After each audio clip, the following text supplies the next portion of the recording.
Buckle up for a gripping tale of secrets, redemption, and family. When a blonde CEO abandons her black twins at birth, she never imagines they'll become Hollywood's brightest stars. 30 years later, a Vogue cover changes everything. Where are you listening from today? Drop your city in the comments and guess. Will she face her past or lose it all?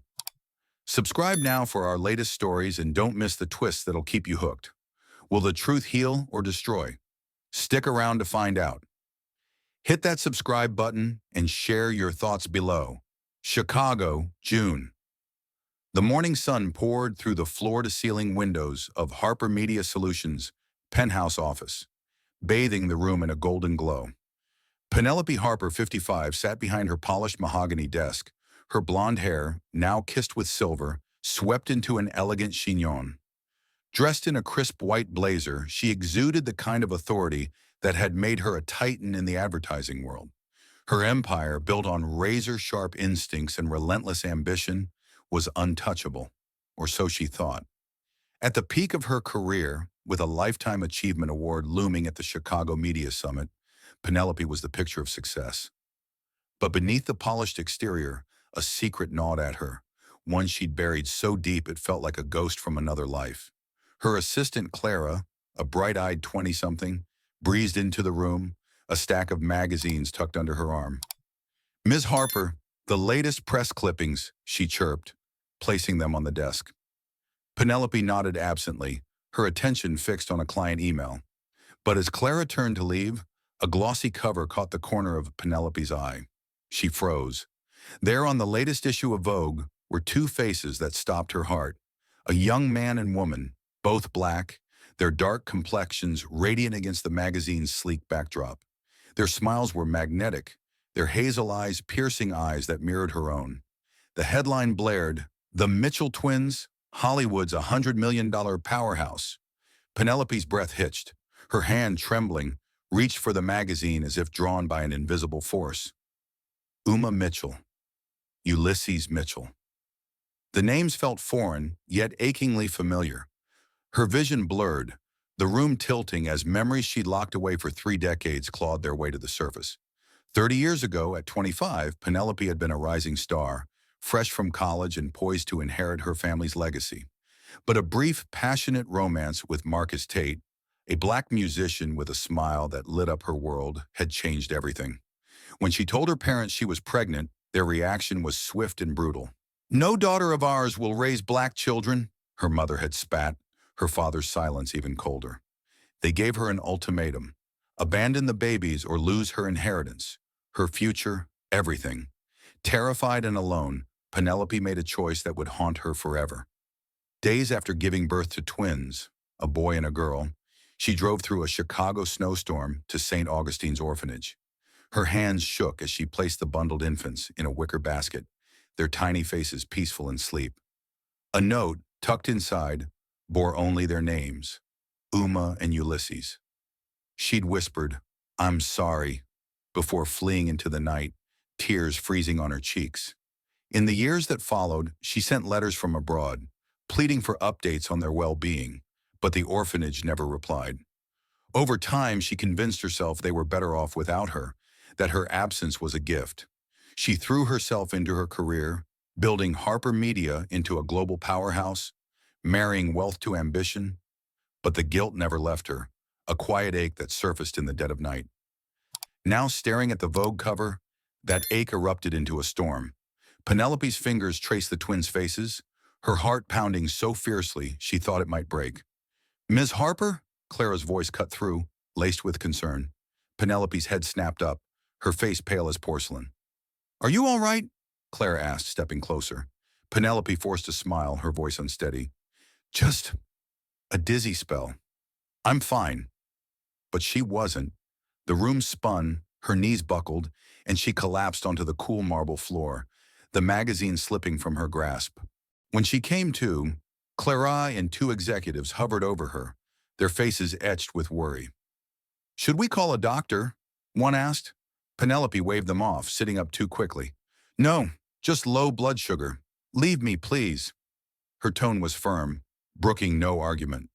Once alone, she locked the door and retrieved the magazine, her hands still trembling. She devoured the article, each word a dagger to her conscience. Uma and Ulysses, adopted by Roland and Vivian Mitchell, a childless black couple who owned Mitchell Entertainment, had defied the odds. Uma, a luminous actress, had an Oscar nomination. Ulysses, a charismatic leading man, had just signed a $20 million deal. Raised in Chicago's South Side, they'd earned scholarships to Juilliard, their talent and grit propelling them to stardom. The article praised their philanthropy, their advocacy for diversity in Hollywood, and their unbreakable bond. "We owe everything to our parents," Uma was quoted. "They taught us love is stronger than any obstacle." Penelope's chest tightened. She hadn't known they'd been adopted, hadn't known they'd thrived. The Mitchells had given her children what she couldn't: love, stability, a home. Tears welled, but she blinked them away, her mind racing. How had they risen so far without her? And those eyes, her eyes, how could she have missed them? A chilling realization hit. The Chicago Media Summit, where she was to receive her award, was next week. The article mentioned the twins are attending to pitch a diversity campaign. They'd be in her city, maybe even her boardroom. Would they know her? Could they? She opened her desk drawer, pulling out a faded Polaroid of Marcus, his warm smile frozen in time. She'd loved him, but her parents' threats had been a cage she couldn't escape. Next to the photo was a single letter, the first she'd sent to St. Augustine's, returned unopened. "My darling babies," it began, "I hope you're safe." She'd written dozens more, each unanswered, each a plea for forgiveness she didn't deserve. Now as she stared at the Vogue cover, a question burned. Had they ever wondered about her? Penelope's phone buzzed, snapping her back to the present. It was her summit coordinator. "Ms. Harper, the Mitchell twins requested a meeting slot. Should I confirm?" Her pulse quickened. "Yes," she said, her voice barely a whisper. As she hung up, the city skyline glittered outside, indifferent to the chaos within her. 30 years of secrets were unraveling, and the twins she'd abandoned were no longer ghosts. They were real, radiant, and coming for her. What would happen when they met? And could she face the woman she'd been all those years ago? The Chicago skyline shimmered under a twilight haze, but in Penelope Harper's penthouse the air was thick with dread. It was the evening after the Vogue cover had shattered her carefully curated world, and Penelope stood by her floor-to-ceiling window, a glass of untouched Merlot in her hand. The city below buzzed with life, oblivious to the storm raging within her. At 55, she was a master of control, her blonde hair and steely resolve symbols of a career that bowed to no one. Yet the faces of Uma and Ulysses Mitchell, her abandoned twins, now Hollywood royalty, had cracked that armor. The revelation that they'd be at the Chicago Media Summit, pitching a diversity campaign to her company, felt like fate tightening a noose around her neck. Penelope set the wine glass down and paced to her desk, where the Vogue magazine lay open, its pages dog-eared from her obsessive rereading. The article painted Uma and Ulysses as prodigies nurtured by Roland and Vivian Mitchell, a black couple who'd turned Mitchell Entertainment into a media juggernaut. Roland, a visionary producer, and Vivian, a former actress turned philanthropist, had adopted the twins from St. Augustine's orphanage, giving them a life Penelope could only have dreamed of providing. The twins' success, Uma's Oscar-nominated performances, Ulysses's blockbuster deals, was a testament to their adoptive parents' love. But every glowing detail deepened Penelope's shame. She hadn't known they'd been adopted, hadn't known they'd soared. For 30 years, she'd imagined them in foster homes, struggling, a narrative that eased her guilt. Now the truth was a mirror reflecting her cowardice. She needed answers, and she needed them fast. Penelope picked up her phone and dialed Elena Voss, a private investigator whose discretion had untangled many a corporate scandal for Harper Media. "Elena, it's urgent," Penelope said, her voice low but firm. "I need everything on Uma and Ulysses Mitchell. Background, current lives, connections, and I need it before the summit." Elena, her tone as sharp as ever, replied, "This is personal, isn't it? I'll have a report in 48 hours. Penelope hesitated, then added, "They're important. Be thorough." Hanging up, she felt a pang of vulnerability. Admitting the twins' significance, even obliquely, was a crack in the wall she'd built around her heart. That night, sleep eluded her. Penelope sat on her leather sofa, a single lamp casting shadows across the room. She opened her safe, a steel vault hidden behind a Monet reproduction, and pulled out a small worn box. Inside was a Polaroid of Marcus Tate, his dark eyes warm with the laughter she'd once lived for.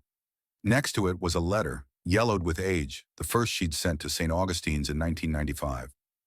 My darling babies, I hope you're safe. I was weak, but I think of you every day. The orphanage's undeliverable stamp was a scar on the envelope. She'd sent dozens more, each a plea for news, each returned unanswered. Her parents' ultimatum had been clear: abandon the twins or lose everything. At 25, with no money and no allies, she'd crumbled. Marcus, heartbroken, had left for a European tour, never knowing she'd carried his children to term. She'd told herself she was sparing him pain, but deep down, she knew she'd been sparing herself. Elena's report arrived 2 days later, delivered in a sealed envelope to Penelope's office. She locked the door, her pulse racing, and tore it open. The dossier was meticulous. Uma, 30, lived in a sleek Los Angeles loft, her performances lauded for their emotional depth. Ulysses, her twin, owned a Malibu beach house, his charm making him a red carpet favorite. They were philanthropists, funding arts programs for underserved youth, and vocal advocates for diversity in media. But the bombshell was their summit agenda. They were pitching a campaign to Harper Media, demanding equitable hiring and reparations for past discriminatory practices. Worse, they'd requested a private meeting with Penelope herself. Her stomach churned. Did they know who she was? Had someone at the orphanage kept records? Penelope's fingers lingered on a photo in the report. Uma and Ulysses at a charity gala, their smiles radiant, their bond palpable. She saw Marcus in Ulysses's jawline, herself in Uma's piercing gaze. A memory flashed, holding them in the hospital, their tiny hands curling around her fingers before she left them in that snow-draped basket. She'd whispered their names, Uma and Ulysses, chosen from a book of myths Marcus loved, hoping they'd grow strong like their namesakes. Now they had, but without her. A tear fell, smudging the photo, and she wiped it away, angry at her weakness. She called her sister Claire, the only family member she still spoke to after cutting ties with her parents' toxic legacy. Claire, I need advice, Penelope said, her voice cracking. Claire, always perceptive, sensed the weight. What's wrong, Pen? You sound haunted. Penelope swallowed hard. It's, complicated. I'll explain soon. Claire's silence was gentle but probing. When you're ready, I'm here. Hanging up, Penelope felt the isolation of her choices. She'd built an empire, but at what cost? As the summit loomed, Penelope stood before her mirror, adjusting her tailored suit. The woman staring back was a stranger. Successful, yes, but hollow. The twins were coming, and with them, the past she'd fled. She clutched Marcus's Polaroid, whispering, I loved you. I loved them. But love hadn't been enough then. Would it be now? Outside, Chicago pulsed with promise, but for Penelope, it was a city of ghosts, and the twins were about to bring them to life. The Chicago Media Summit buzzed with electric anticipation, its glass-walled conference center a hive of media moguls and rising stars. Inside the executive boardroom of Harper Media Solutions, Penelope Harper stood at the head of a gleaming oak table, her blonde hair impeccable, her white suit a symbol of unyielding authority. At 55, she was a master of composure, her sharp green eyes scanning the room as her team prepared for the day's most pivotal pitch. But beneath her polished exterior, a storm churned. Today, she would face Uma and Ulysses Mitchell, the black twins she'd abandoned 30 years ago at St. Augustine's orphanage. The Vogue cover had exposed their stardom. Her investigators' report had confirmed their intent to pitch a diversity campaign. Now they were here in her domain, and Penelope's heart pounded like a war drum. The boardroom doors swung open, and the air shifted.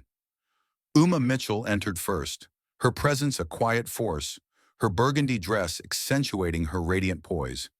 Ulysses followed, his tailored navy suit exuding charisma, his smile disarming yet razor-sharp. Their hazel eyes, Penelope's eyes, locked onto her, and for a moment, time stopped. She gripped the edge of the table, her knuckles whitening as memories of their infant faces flickered. Tiny hands, soft cries, the snow-draped basket where she'd left them. The room's chatter faded, her executives oblivious to the seismic shift unfolding. "Ms. Harper," Uma said, her voice smooth but laced with steel, "thank you for having us." Ulysses nodded, his gaze never wavering. "We're excited to share our vision." Penelope forced a smile, her voice steady despite the chaos within. "Welcome, Ms. Mitchell, Mr. Mitchell. Please, begin." As the twins launched into their presentation, their synergy was mesmerizing. Uma's slides detailed a campaign to amplify underrepresented voices in advertising, with data on consumer demand for inclusivity. Ulysses outlined the financial upside, his charm softening the room's skeptical edges. But their core demand was a bombshell. Harper Media must overhaul its hiring practices, long criticized for favoring white candidates in executive roles. "We've interviewed former employees," Uma said, her tone measured but unyielding. "Talented black professionals were systematically sidelined. We propose equitable hiring, reparations for those affected, and a foundation to support diverse talent." Ulysses leaned forward, his voice firm. "We'll only represent your brand if you commit fully. No half measures." The room fell silent, the air thick with tension. Penelope's CFO, Richard, shifted uncomfortably, his frown betraying his resistance. Her marketing VP, Lisa, scribbled notes, her expression unreadable. Penelope felt their eyes on her, but it was the twins' gaze that burned. Their proposal wasn't just business, it was a reckoning. She cleared her throat, stalling. "Your campaign is ambitious. We'll need to review the financials." But Uma's next words cut deeper than any blade. "There's another matter, Ms. Harper, a personal one." She paused, her eyes narrowing. "We know who you are. Our adoptive parents found records at St. Augustine's. You're our biological mother. Why did you abandon us?" The question landed like a grenade, its shrapnel tearing through Penelope's defenses. Gasps rippled through the room. Richard's pen froze mid-scribble. Penelope's breath caught, her mind racing. They knew. Of course they knew. Her investigator had warned of orphanage records, but hearing it from their lips was a wound reopened. She began, her voice faltering. Every eye was on her team's shock palpable. She straightened, forcing clarity. "I was young, under immense pressure from my family. My parents threatened to disown me if I kept you. I thought you'd be better off without me."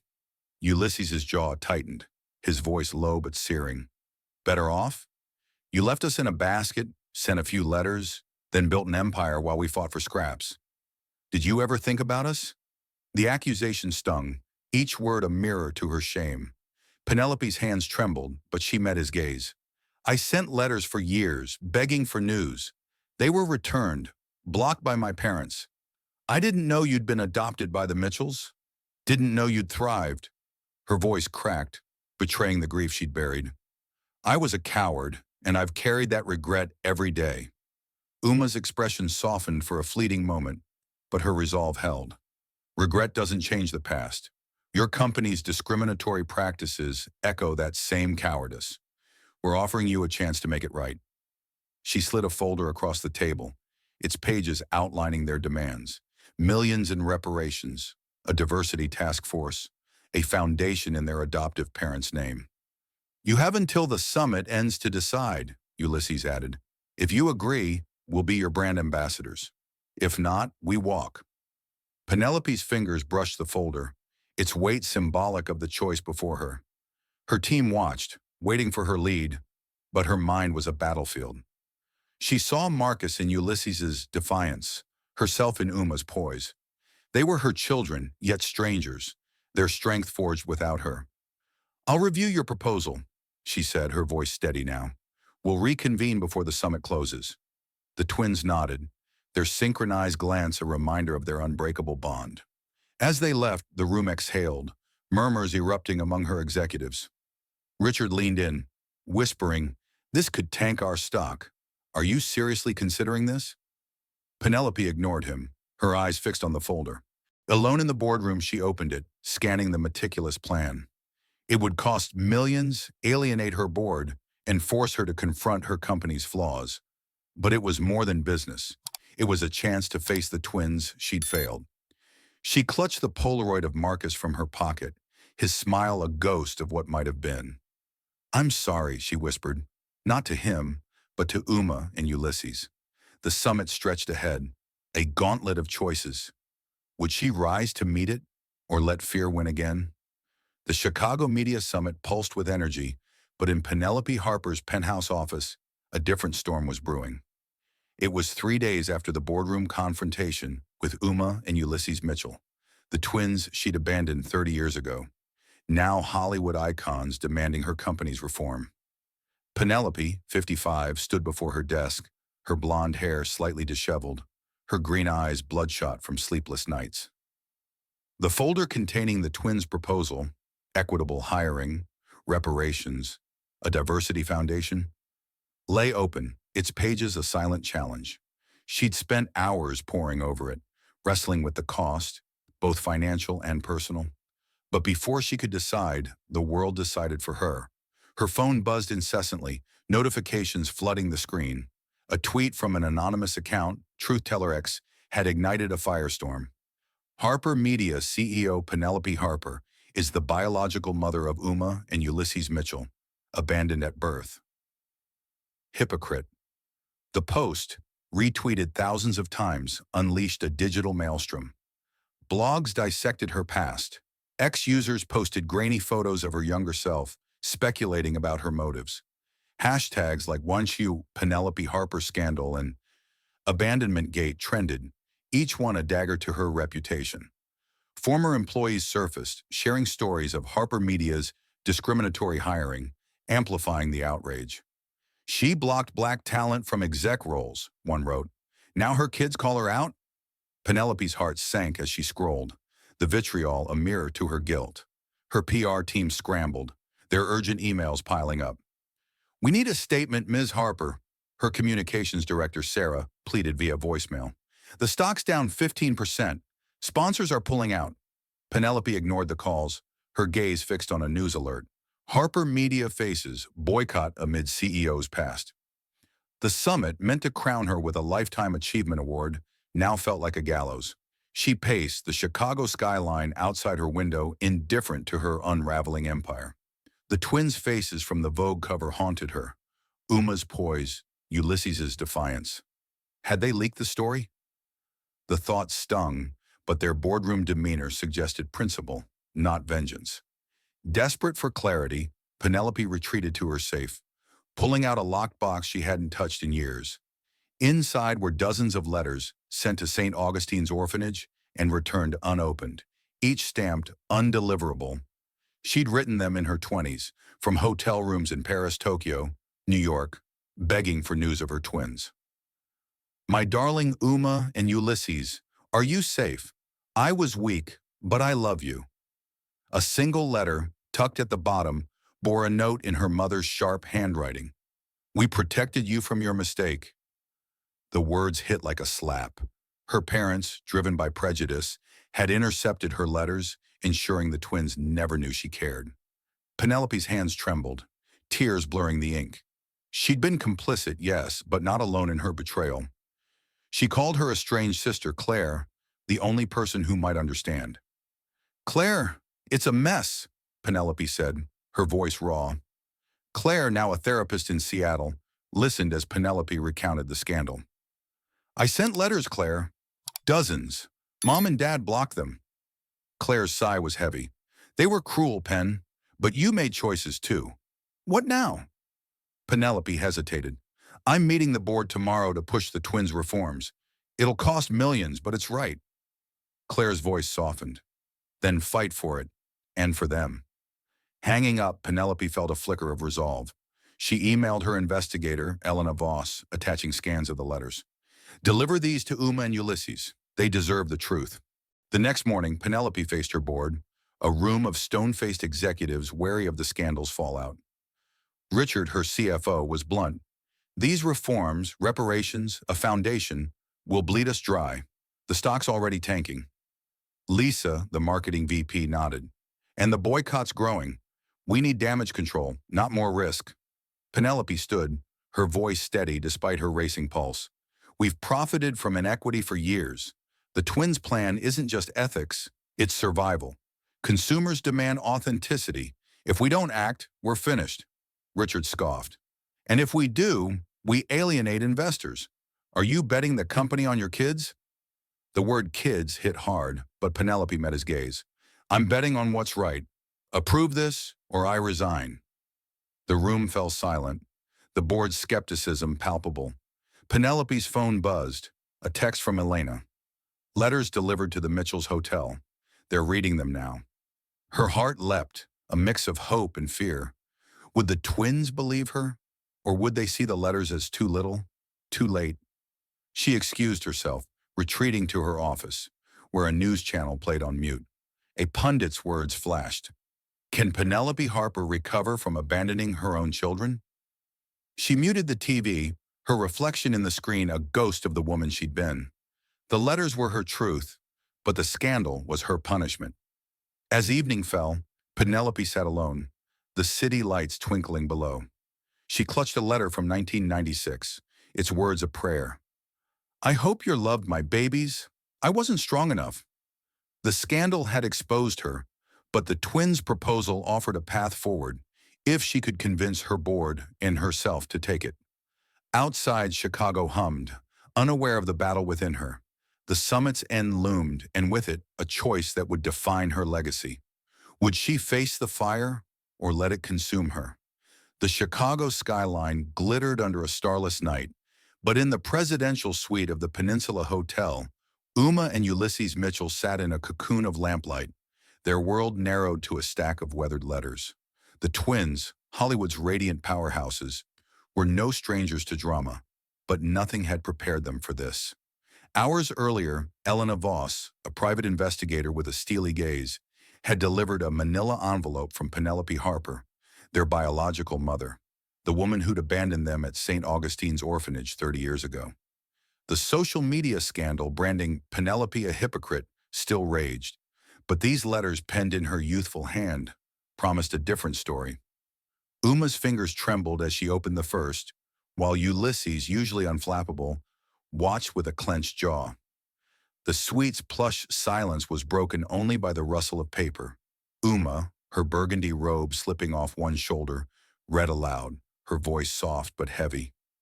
My darling Uma and Ulysses, it's been 3 months since I left you. I see your faces in every quiet moment. Are you safe? The letter, dated 1995, bore a Paris postmark, its ink smudged by what might have been tears. Ulysses leaned closer, his hazel eyes, Penelope's eyes, scanning the words. Another letter from 1996, Tokyo. I'm building a life, but it's empty without you. I was weak, but I love you. Each page revealed a young Penelope, desperate for news, her words raw with guilt and longing. A 1998 letter, from New York, stung deepest. My parents block my every effort. They call you a mistake, but you're my heart.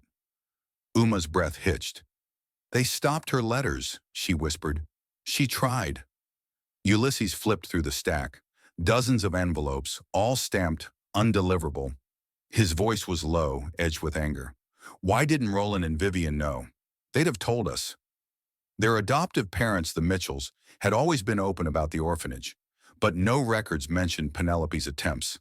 A note in her mother's handwriting, tucked among the letters, confirmed the sabotage.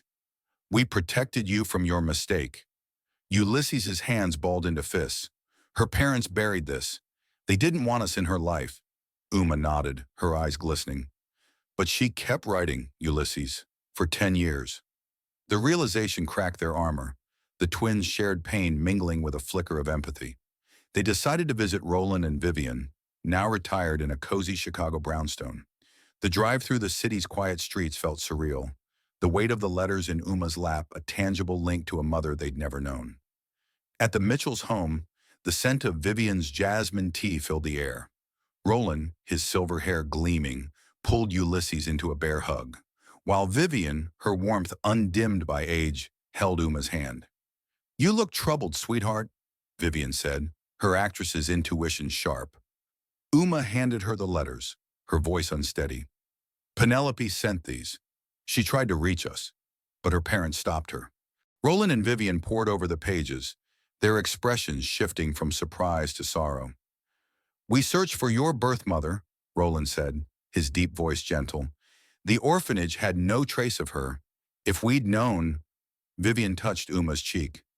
Your strength comes from us, but maybe your heart comes from her. These letters, she loved you, flaws and all. Ulysses, pacing by the fireplace, stopped. She still left us. Love doesn't erase that. Roland nodded. True, son, but love can build something new if you let it. The words hung heavy, a challenge to the twins' guarded hearts.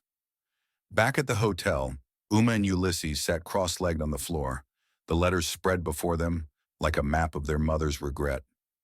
Uma traced a 2001 letter, its tone resigned. I've stopped hoping for replies, but I'll never stop hoping for you. She gave up, Uma said, her voice breaking. Ulysses shook his head. Or she thought she had to. Her parents, the world. They made it impossible. For the first time, they saw Penelope not as a villain, but as a young woman trapped by prejudice and fear. The scandal's venom, her abandonment gate, the boycott, felt misaimed, its narrative incomplete. We can't let her take the fall, Uma said, her resolve hardening. Ulysses met her gaze, their silent twin communication seamless. Only if she follows through on our reforms. Words aren't enough. They drafted a plan, a press conference to reveal the letters, clear Penelope's name, and pressure her to act. Uma typed a text to Penelope, her fingers steady. We've read your letters. Meet us tomorrow for a press conference. Bring proof of the reforms. She hesitated, then added, We're listening. Ulysses nodded. It's a start. Let's see if she shows up. As dawn broke, the twins stood by the suite's window, Chicago awakening below. The letters had shifted their perspective, but trust was a fragile thing. They thought of Roland and Vivian, whose love had anchored them through a world that often judged their blackness, their ambition. Mom and Dad would want us to give her a chance, Uma said softly. Ulysses squeezed her shoulder. Then we do this their way, with truth, not anger. The city hummed, unaware of the pivot point they'd reached. Penelope's response would shape what came next, and the twins were ready to face her, armed with their parents' wisdom and their own unyielding spirit. The Chicago Media Summit's grand atrium pulsed with frenetic energy, its glass dome amplifying the hum of reporters, influencers, and industry titans. On the fourth day of the summit, a hastily arranged press conference drew a packed crowd, cameras flashing like a storm. Uma and Ulysses Mitchell, Hollywood's $100 million twins, stood at the center of it all, their presence commanding. Uma, in a sleek emerald dress, radiated quiet strength. Ulysses, in a charcoal suit, exuded charisma tempered by resolve. Behind them, a blank screen loomed, ready to display their truth. But all eyes darted to the wings where Penelope Harper, the embattled CEO of Harper Media Solutions, waited to join them. The scandal, her abandonment of the twins 30 years ago, had set the internet ablaze, and today the world awaited answers. Uma stepped to the podium, her hazel eyes scanning the crowd. Thank you for coming, she began, her voice clear and steady. We're here to address the allegations against Penelope Harper, our biological mother. The room hushed, the weight of her words electric. Ulysses held up a stack of yellowed letters, their edges worn from decades of longing. These were written by Penelope to us, starting in 1995, and sent to St. Augustine's orphanage, where she left us. She begged for news, but her parents, driven by prejudice, ensured we never received it. Gas rippled through the audience as the screen flickered to life, projecting scans of the letters. One from 1996 read, My babies, I was weak, but I love you. Another from 1998, My parents call you a mistake. You're my heart. Uma's voice softened. We ask you to judge her not for her past, but for her actions now. Penelope emerged from the wings, her blonde hair catching the light, her tailored navy blazer a shield against the scrutiny. At 55, she was a titan, But today, vulnerability flickered in her green eyes. The crowd murmured, some hostile, others curious. She took the podium, her hands steady despite the tremor in her chest. I was 25 when I left Uma and Ulysses at St. Augustine's, she said, her voice raw but resolute. My parents threatened to disown me if I kept them, fearing an interracial family would ruin our name. I was a coward, and I've carried that shame for 30 years. The admission hung heavy, the room silent save for the click of cameras. I sent those letters, desperate to know my children were safe. I didn't know my parents intercepted them, but that's no excuse. I failed Uma and Ulysses. She paused, meeting the twins' gaze. Uma's expression was guarded, Ulysses's unreadable, but their presence beside her was a lifeline. When the twins proposed reforms to Harper Media, equitable hiring, $10 million in reparations for sidelined black professionals, a foundation for diverse talent, I saw a chance to right my wrongs. She held up a signed document, its pages bearing the company logo. These reforms are effective immediately, despite my board's resistance. They're not a PR stunt. They're accountability. The crowd stirred, some nodding, others whispering. A reporter shouted, "Will you accept the Lifetime Achievement Award?" Penelope's jaw tightened. No, it belongs to Roland and Vivian Mitchell, who raised my children with the love I couldn't give. Ulysses stepped forward, his voice cutting through the murmurs. Our adoptive parents taught us that truth matters more than vengeance. These letters show Penelope's love, however flawed. We're not here to erase her mistakes, but to build from them. He glanced at Uma, their twin bond a silent anchor. Uma added, we'll partner with Harper Media on our diversity campaign, but only because Penelope's actions today align with our values. The statement drew applause, tentative at first, then swelling. Penelope's throat tightened, a tear threatening to fall. She'd expected rejection, not this fragile bridge. The press conference shifted to questions, each one a test. Ms. Harper, how do you justify your company's past? A journalist pressed. Penelope didn't flinch. I don't. We profited from inequity, and I'm dismantling it, starting now. Another asked Uma, do you forgive her? Uma's pause was deliberate. Forgiveness is a journey, not a moment. We're here for truth, not absolution. The crowd leaned in, captivated by the raw honesty. Ulysses fielded a question about the boycott. Judge us by our work, not our pain. We're moving forward, together. His words, firm yet hopeful, steadied the room. As the conference ended, cameras followed the trio off stage. In a private alcove, Penelope faced the twins, her voice barely above a whisper. Thank you for this. I didn't deserve it. Uma's eyes softened, just a fraction. You showed up. That's a start. Ulysses nodded. Keep the reforms going. We're watching. Their words were a challenge, but also a door left ajar. Penelope clutched the document, its weight a promise she'd fight to keep. Outside, Chicago's skyline sparkled, a city of second chances. The press conference had shifted the narrative, but the summit's climax, the award ceremony, loomed.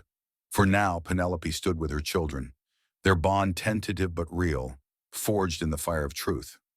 The grand ballroom of the Chicago Marriott shimmered under crystal chandeliers, its opulence a fitting stage for the Chicago Media Summit's closing ceremony on June 12, 2025. The room buzzed with anticipation, every seat filled with industry giants, reporters, and influencers, their whispers electric with the scandal that had rocked the week.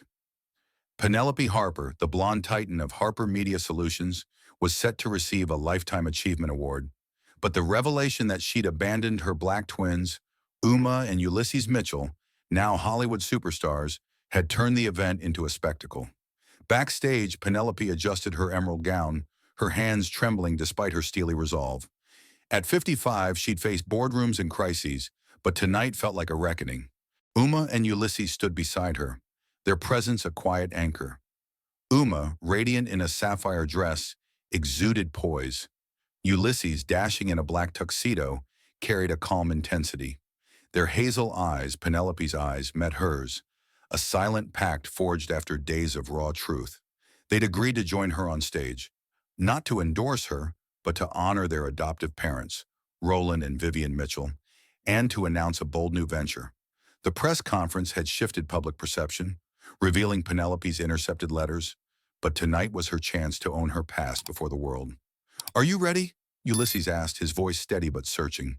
Penelope exhaled, her smile fragile. "No, but it's time." The chairperson's introduction echoed through the ballroom, lauding Penelope's 3 decades of innovation. As her name was called, the applause was polite but laced with curiosity. She stepped onto the stage, the spotlight harsh, her heart pounding like a drum. Instead of approaching the podium where the award gleamed, she moved to the center, signaling for a handheld microphone. The room fell silent, sensing a shift. "Thank you for this honor," Penelope began, her voice clear but raw. "But I cannot accept this Lifetime Achievement Award, not because of the headlines, though they've exposed my truth, but because my career, for all its success, was built on a failure of courage."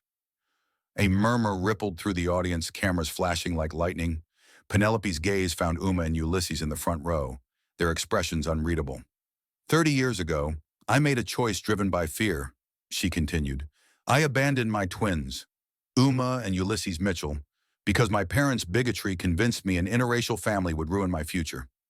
I left them at St. Augustine's orphanage, believing I was sparing them my weakness." Her voice wavered, but she pressed on. "I was wrong. I sent letters for years, desperate for news, but my parents ensured they never reached my children. That's no excuse. I was a coward, and I've carried that shame every day."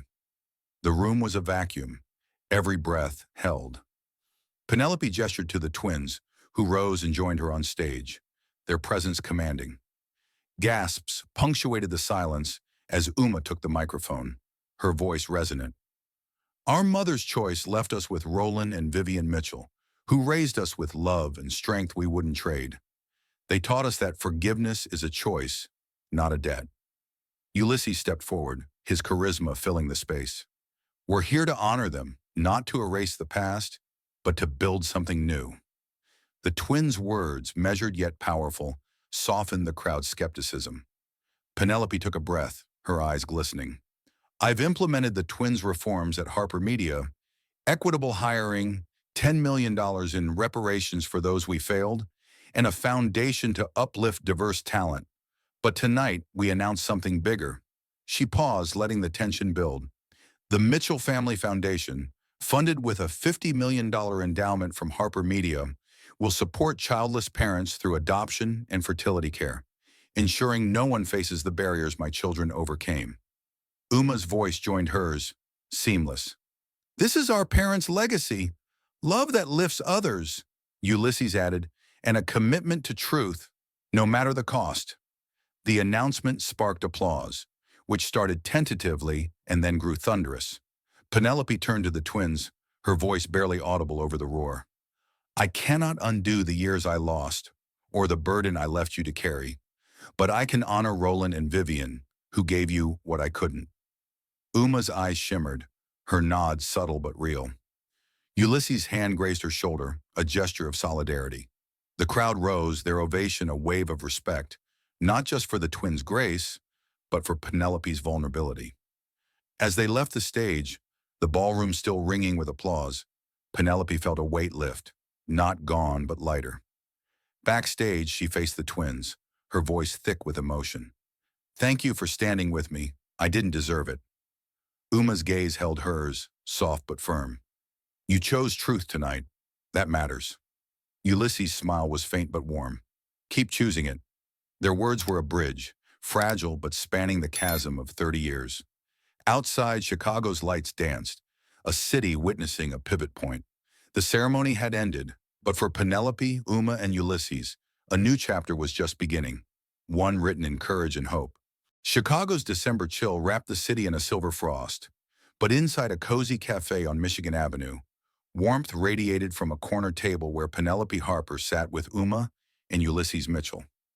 It was December 12, 2025, 6 months since the Chicago Media Summit's seismic award ceremony, where Penelope had publicly declined her Lifetime Achievement Award to honor the twins' adoptive parents, Roland and Vivian Mitchell.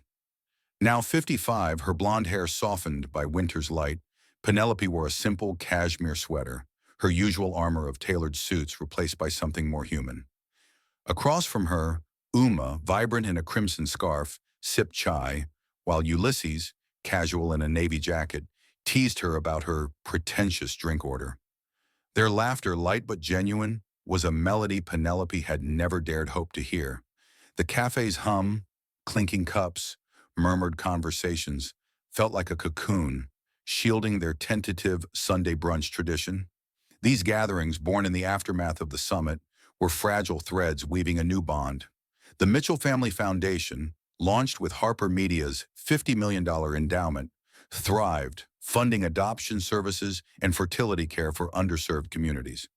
Its success, coupled with the twins' viral diversity campaign, had revived Harper Media's stock, turning a scandal into a story of redemption. But for Penelope, the true victory was here, in these stolen moments with her children, where she was learning to be more than a ghost from their past. Penelope's gaze lingered on Uma, whose animated retelling of a film set mishap sparkled with her mother's wit. Ulysses interjected, exaggerating his own version, his charisma a mirror to the charm Penelope once wielded in boardrooms. She smiled, her heart aching with pride and loss. She'd missed their first steps, their school plays, their triumphs and heartbreaks. Yet here they were, sharing stories as if time could be persuaded. A month ago, she'd visited Roland and Vivian's Chicago brownstone, her voice breaking as she thanked them. "You gave them a home," she'd said, tears falling. Vivian had hugged her, whispering, "Now you build one together." Those words were Penelope's North Star, guiding her through the awkward dance of becoming family. The twins' ease belied the work behind it. There had been stumbles, tense silences when old wounds surfaced, moments when Penelope's corporate instincts clashed with their emotional candor. A September brunch had nearly unraveled when Ulysses asked, "Did you ever look for us?" Penelope's honest answer, "I stopped after 10 years thinking I'd lost my right," had sparked his anger. "You gave up," he'd said, leaving early. Uma had stayed, her voice gentle. "Give him time. He's protecting us both." They'd rebuilt, step by step, with Penelope learning to listen, not fix. Now Ulysses's teasing grin, as he stole a bite of Uma's scone, felt like a gift. Penelope's phone buzzed with a foundation update. A new adoption center in South Chicago, named for Vivian, had opened. She shared the news and Uma's eyes lit up. "Mom would love this," she said. The word mom, reserved for Vivian, but no longer a Barb. Ulysses nodded. "Dad's already planning a gala to fund more." Their pride in their adoptive parents warmed Penelope, not with jealousy but gratitude. She kept a photo of the twins on her desk, next to one of Marcus Tate, their father, whose music still played in her quiet moments. It was a reminder of her failures and her promise to do better. As the waiter refilled their coffee, Uma caught Penelope's thoughtful expression. "What's on your mind?" she asked, her tone curious but open. Penelope hesitated, her fingers tracing the rim of her mug. "I was thinking about something Vivian told me. She said family isn't blood or obligation. It's choices made day after day." Her voice softened, vulnerable. "I know I'll never be your mother in the way she was. Too much time's passed, but I'd like to keep making those choices with you, if you'll let me." The words hung, raw and unguarded, a leap into uncharted territory. Uma and Ulysses exchanged a glance, their twin bond a silent conversation. Ulysses leaned back, his smile faint but real. "You're here, aren't you? That's a choice." Uma raised her coffee cup, her eyes warm. "To choices," she said, a small toast. Ulysses joined in, his voice steady. "And to Roland and Vivian, who showed us how." Penelope lifted her cup, her throat tight. "To choices," she echoed, "and to the Mitchells, who knew their power." The clink of porcelain sealed the moment, a vow to keep trying. Outside, snowflakes drifted, dusting the city in quiet promise. The cafe's windows framed a world moving on, but inside, time slowed, letting Penelope savor the twins' laughter, their quirks, their resilience. She thought of a letter she'd written in 1995, never sent. "I hope you find love that holds you tight." They had with the Mitchells, and now perhaps with her. The road ahead was uncertain, more brunches, more missteps, more truths, But for the first time, Penelope wasn't alone. As they bundled up to leave, Uma's arm brushed hers, a fleeting touch that felt like home. Thank you for diving into this heartfelt journey of redemption and family. What moved you most, Penelope's courage or the twins' grace? Share your thoughts in the comments and tell us where you're watching from. If this story touched you, hit that subscribe button to catch our latest tales of truth and transformation. Let's keep the conversation going. Drop a comment and join us next time for more stories that stir the soul. See you soon.